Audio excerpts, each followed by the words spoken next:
그래서 어떠한 목적과 용도로 탈지를 내 라이딩 스타일 그리고 내 성향을 먼저 상담을 통해서 얘기를 들어보고 그 이후에 결정을 하는 거예요. 그리고 두 번째는 이것이 편한지 안 편한지를 내가 사이즈, 숫자로 알고 있는 것이 아니라 직접 신어봐요. 브라인드 테스트라고 해서 내가 생각한 그 사이즈인지 아닌지를 모르고 순수하게 신고 나서 발바닥이 느끼는 그 감각을 찾아보는 거예요. 그래서 그 감각에 의해서 편한지 아니면은 조금 더 타이트한지, 그리고 타이트한데 아프거나 불편한지를 찾아보는 거예요. 그래서 일단 아프거나 불편함이 없는 상태에서 가장 적게, 작게 줄여서 신는 것이 유격을 없앤 퍼포먼스를 최대한 높이기 위한 최상 그 퍼포먼스 신발을 사이징하는 단계예요. 요것이 있어야 되는 것 때문에 먼저 상담, 어떠한 성향을 갖고 어떠한 목적을 갖고 라이딩을 하는지, 그 다음에 순수하게 내 발의 느낌을 갖고 사이징, 신발 사이즈를 찾는 것, 그리고 그 다음 단계로 이제 로라에 걸고 내 자세, 페달링 요것을 해볼 거예요. 근데 아까도 이제 사이징 할 때 한 발에 체중을 이렇게 싣고 테스트를 해봤잖아요. 체중이 실렸을 때하고 체중이 안 실렸을 때하고 발바닥의 압력에 의해서 발바닥의 사이즈가 변해요. 근데 그 변한 사이즈까지도 감안을 해야 되거든요. 네. 특히 페달링을 할 때 6시까지 꾹 밟았을 때는 발이 쫙 늘어났다가 네. 올라오면서 발이 살짝 줄어들거든요. 0.1mm, 2mm 차이이긴 하지만 그 차이로 인해서 페달링 할 때 발이 저리거나 아니면 통점, 아픈 곳이 생기거나 이러한 과정들이 있어서 실제로 사이징을 하고 나서 자전거에 걸고 페달링까지 교정을 하는 단계가 에스파이어 신발을 구매하시고 나서 딱 결정되는, 출고되는 과정이라고 보시면 돼요. 네네.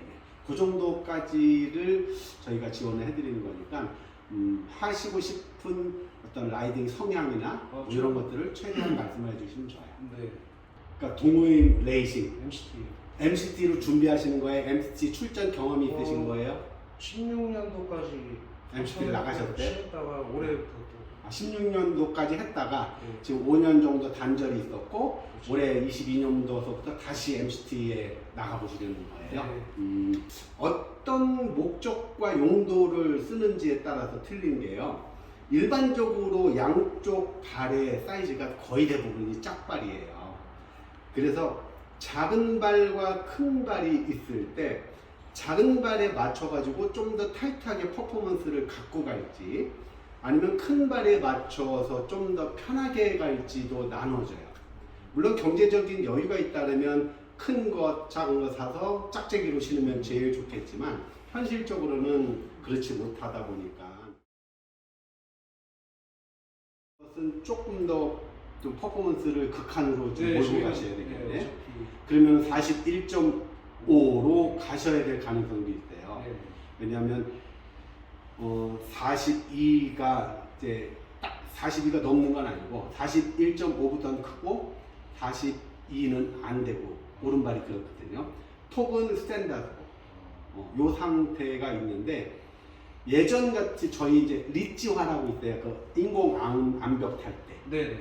네, 이럴 때는 거의 발을 이렇게 접어서 신거든요. 근데 사이즈가 완전히 작아서 이렇게 접어도 암벽 끝에 발을 딱 밟으면 이게 힘이 맞춰요. 근데 이것을 정 사이즈로 암벽화를 신으면 이 암벽 끝에 발을 디뎠을 때 이렇게 제껴지거든요. 이런 개념들을 생각을 해보시면은 조금 더 사이징을 할 때 좀 도움이 되시고, 물론 이제 에스파이어가 발바닥의 강성이 12도짜리라서 이렇게 돼 있어도 이렇게 제껴지거나 그러지는 않아요. 뭐 피직 최상급은 10인데 에스파이어는 12예요. 20% 정도 강성이 훨씬 더 높은 거라서. 자, 그러시면 일단 두 가지 사이즈를 다 신어보시면서 발바닥의 감각으로 좀 사이즈를 찾아보도록 할게요. 이런 과정이 저희 박샘 내에 오셨을 때 시마노 에스파이어 사이클 클릿 슈즈를 고르시는 과정이에요. 이 과정은 매우 중요한 부분이라서 여러분들도 이 혜택은 꼭 받아보시길 바래요. 그리고 이것을 하시고 나서 파워 테스트를 통해서 우리의 어떤 통점이나 아니면 퍼포먼스의 효율이 나오는지까지 확인을 해보시는 2시간짜리 긴 여정의 신발 출고 과정이에요. 함께 해주실 거죠?